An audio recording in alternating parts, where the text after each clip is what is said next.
Good day, Mama Sir. My name is Lian Gersolatan Kaingin. I am 38 years of age from Philippines. I am married and blessed with two kids.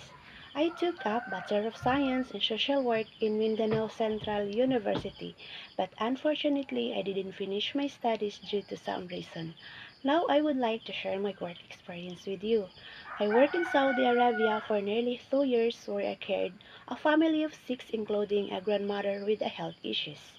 My responsibilities, including administering her medication, monitoring her blood pressure, and checking her blood sugar level. Additionally, I took care of three children aged 6, 8, and 11. My primary duties were to look after them, prepare their school essentials, provide their meals, assess them some activities from the schools, and teach them a proper hygiene and a good manners, and play with them during my free time. Moreover, I handled the household chores such as laundry, ironing, cleaning the entire house, and cooking Arabic food. From 2018 to 2020, I worked in Qatar for approximately 30 months.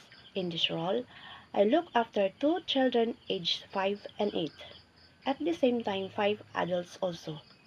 My main duties including ensuring the safety of the kids, preparing and send them to schools and pick them after the schools, child minding, arranging play dates, provide their meals, cleaning the entire house, doing laundry, ironing, sometimes gardening and car washing and caring pet.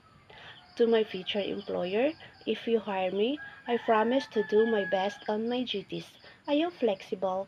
I can work alone or with someone else.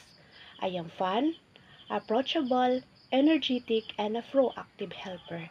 I pride myself of being a trustworthy, kind, loving, and respectful. I promise also to love your children as my own child.